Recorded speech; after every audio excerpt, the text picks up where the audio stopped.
I love making content, but having ME CFS is making it so difficult to make any content. And it's bringing up lots of concerns for me.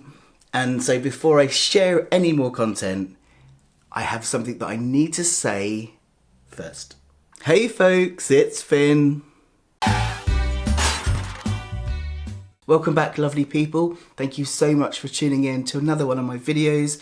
And if you're watching for the very first time, then a massive hello and welcome to you. So today I want to answer a question I've been asked a few times lately about whether I'm now moving away from making transgender content and gender transition content and trans work and trans activism in favour of talking about ME CFS. And this is a really important question that I really want to answer today because it's something that's been worrying me. Because over the last few months, as this illness has become the biggest thing in my life, obviously on here I'm talking about it a lot, but I have been worried that in doing so that I might lose subscribers that came here for the trans stuff. So let's answer that question. Well, I am known for making trans content predominantly about gender transition, about gender surgeries and the like. But I've also on here talked about my recovery from addiction. I've also talked about my ongoing recovery and managing mental health. And actually, when I look at the core of what I talk about, every single one of my videos and my content or my talks, everything at its centre is this passion to speak up against stigma, discrimination, and to be proud of who we are. Because this is what's always drawn me to share. Historically, I've always felt a lot of shame and stigma for many parts of my identity, for being a recovering alcoholic, for being someone that has mental health problems, for someone that's both transgender and gay. You know, all of these things cause so much shame in me that was never mine to carry. And my really transparent, honest sharing is what's helped me to overcome that. And I'm now passionate that nobody should ever have to feel that way about who they are. Ever. So the reason I share is to show that it's okay to be open about these things and to hopefully encourage and inspire others to know that they can be open too. So actually, I'm not really deviating from my usual content because in sharing about ME CFS, I very much want to do the same thing. This is an illness that is invisible. Invisible illness has a lot of stigma and discrimination. There's a lot of shame around it. So of course, in now developing ME CFS, I want to share that as well. But of course, I'm still going to share about being transgender. I'm still going to make transgender topics, trans blogs, trans videos. I'm still going to be doing my public speaking in terms of the trans work I do. I am stopping some of the stuff I do, like I'm no longer doing coaching and mentoring because I don't have the mental capacity for it or the energy for it because of the huge fatigue and cognitive issues that I'm having with ME. But on the whole, I am still doing the exact same thing as I've always done and will continue to do because I'm trans. And so no matter what I share about, I share personally from my own experience. So whatever topic I'm talking about, my transness, my mental health, my recovery comes into that all the time. The main focus may change, but all aspects of my personality, my challenges, my triumphs, all of these identities of mine are always evident in every single bit of content I share and will always continue to be so. What is changing really is the way in which I'm making content because I'm so exhaustedly fatigued. Is that a word? As you've seen, there isn't really that much content from me at the moment because it can take me 2 or 3 weeks just to edit a video. I'm limited in how much I can do per day. And when you have limited energy, it's really difficult then to know, you have to spend it on the biggest priority of things, which means lots of things keep continually being left out. And it's hard.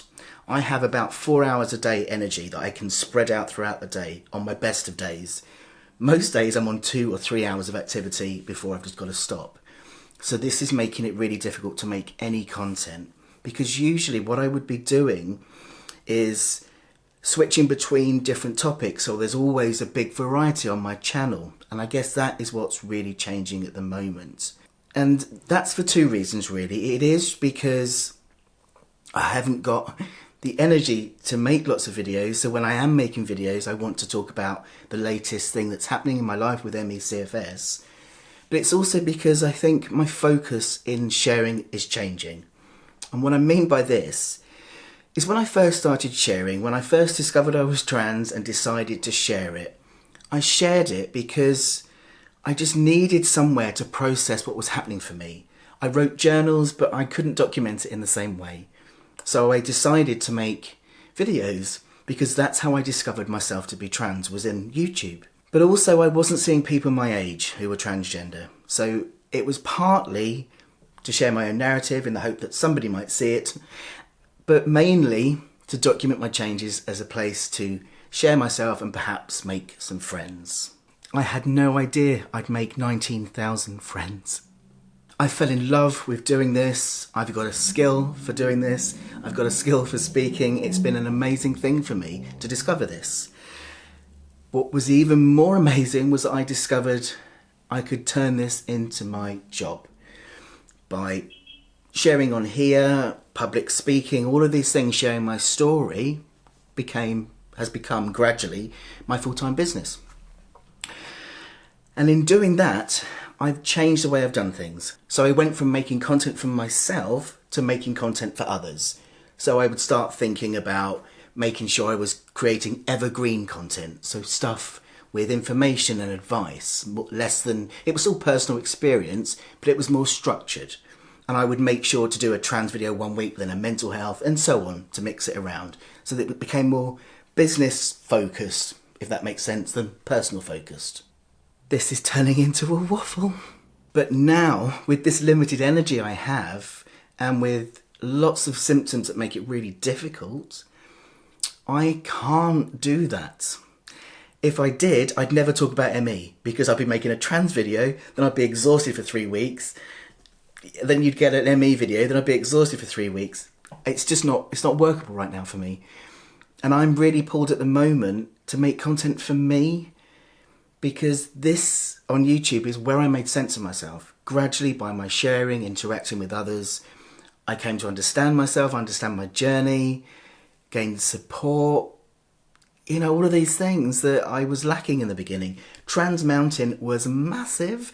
I had no idea how to navigate it, and I was learning. And having CFS is very much like that. There is this CFS mountain. I'm at the bottom, I'm learning different things. It's all very new and scary. I'm finding friends on the journey that are further up and are helping. And so it's a very similar path. And so I really want to return to sharing what it's like on a day-to-day basis with you all. Of course, it'll be for everyone else as well, because by sharing, I'm hoping that the same thing will happen, that it will help raise awareness and help people to see that there's nothing to be ashamed about because I'm sharing honestly about it. But it'll be more of a personal focus, worrying about just what's happening in my life that I want to share, rather than worrying about business. What should I be sharing? Is this making sense? Also, I want to say that by just making content like this on CFS for me, rather than business orientated, I might be able to make more content, because I am a perfectionist.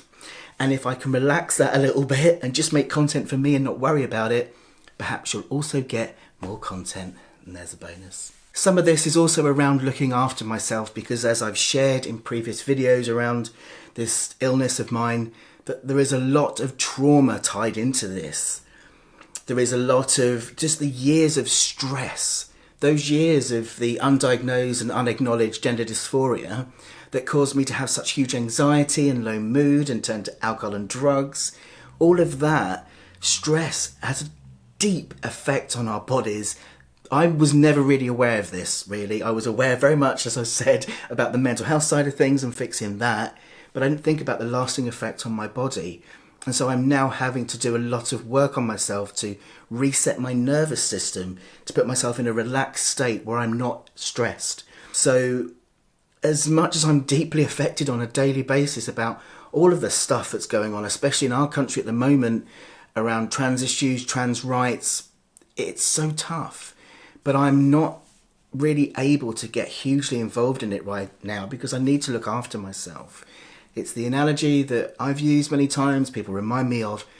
We need to put our own oxygen mask on first before we can help others. So I am taking a bit of a back step in that way as well, because I just can't give enough of myself without harming myself right now. So everything I'm doing is really scaled down to protect myself. But it's important to me to still do what I do because I love doing it and it's important, but I'm just doing it a different way. My main way of being an activist anyway has always been to be visible.